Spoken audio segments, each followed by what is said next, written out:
Bismillahirrahmanirrahim. Assalamualaikum warahmatullahi wabarakatuh. Alhamdulillahirrahmanirrahim. Selamat pagi anak-anak. Semoga kalian semua tetap dalam keadaan sehat walafiat. Amin Allahumma amin. Oke, untuk hari ini kita akan belajar pelajaran SKI mengenai bab sejarah masuknya Islam di Indonesia.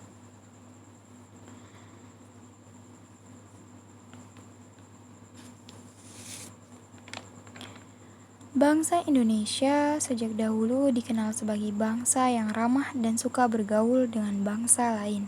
Oleh karena itu, banyak bangsa lain yang datang ke wilayah Nusantara untuk menjalani hubungan dagang. Ramainya perdagangan di Nusantara melibatkan para pedagang dari berbagai negara. Hal ini disebabkan melimpahnya hasil bumi dan letak Indonesia yang strategis di jalur pelayanan dan perdagangan dunia. Jalur masuknya Islam ke Indonesia. Agama Islam mudah diterima dan dianut oleh masyarakat Nusantara sehingga dapat bertumbuh dan berkembang dengan cepat. Adapun faktor-faktor penyebab agama Islam mudah diterima dan berkembang dengan cepat antara lain. Yang pertama, syarat masuk agama Islam sangat mudah. Seperti yang kita ketahui, masuk agama Islam hanya cukup dengan mengucapkan 2 kalimat syahadat. Poin yang kedua, Islam tidak mengenal pembagian kasta. Poin yang ketiga, dakwah dilakukan dengan cara damai. Poin yang keempat, setiap muslim yang datang memiliki motivasi untuk berdakwah menyebarkan agama Islam. Poin yang kelima, upacara-upacara dalam agama Islam lebih sederhana dibandingkan agama sebelumnya. Serta poin yang keenam, banyak raja Islam di wilayah Indonesia ikut berperan aktif melaksanakan proses dakwah. Islam masuk pertama kali melalui jalur perdagangan. Selanjutnya, Islam disebarkan melalui jalur pernikahan, pendidikan, tasawuf, pendirian kesultanan, dan juga kebudayaan.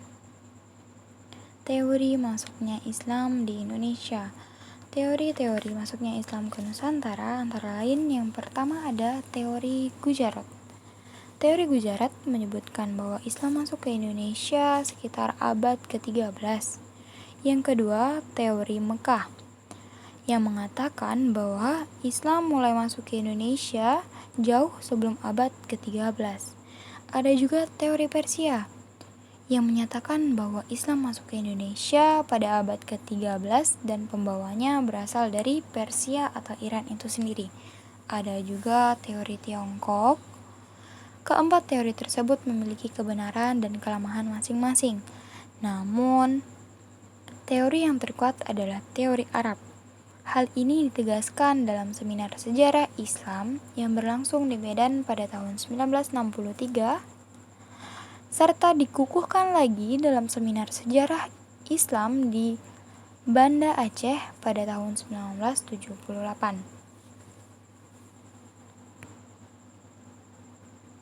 Akulturasi budaya Islam di Indonesia sebagai dampak ajaran Islam. Akulturasi budaya Islam dan Indonesia menghasilkan berbagai wujud. Adapun wujud akulturasi tersebut sebagai berikut. Yang pertama dari segi bangunan, dari seni rupa, aksara dan seni sastra, seni musik dan lagu, seni tari, seni pertunjukan, sistem pemerintahan dan juga sistem kalender.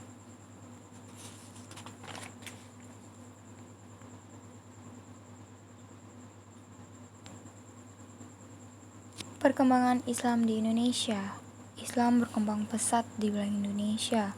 Antara lain, perkembangan yang dapat ditinjau, perkembangan Islam di Sumatera, perkembangan Islam di Jawa, perkembangan Islam di Kalimantan, perkembangan Islam di Kalimantan Tengah, perkembangan Islam di Sulawesi, dan juga perkembangan Islam di Maluku. Wah, singkat, padat, entah jelas atau tidak, silahkan kalian bertanya apabila tidak jelas. Oke, untuk tugas kalian hari ini adalah menyimak materi yang saya sampaikan, serta jangan lupa untuk membaca buku, karena di LKS sudah sangat lengkap. Apabila ada yang tidak dimengerti silahkan tanyakan. Oke, untuk tugasnya adalah meresum bab 1 mengenai masuknya Islam ke daerah Nusantara. Silahkan kalian kerjakan di kertas HVS atau di double folio. Tidak dikumpulkan sekarang, tidak dikirimkan dalam bentuk foto, akan tetapi tugas ini nanti kalian bisa kumpulkan bersama dengan LKS kalian yang sudah terisi penuh. Nanti apabila ada jadwal kegiatan luring, maka saya akan tugaskan kalian untuk mengumpulkan buku LKS yang sudah terisi, serta tugas-tugas yang berupa kertas lembaran. Mungkin itu saja yang bisa saya sampaikan. Silakan bertanya. Apabila ada yang tidak dimengerti, silakan bertanya. Sekian dari saya. Wassalamualaikum warahmatullahi wabarakatuh.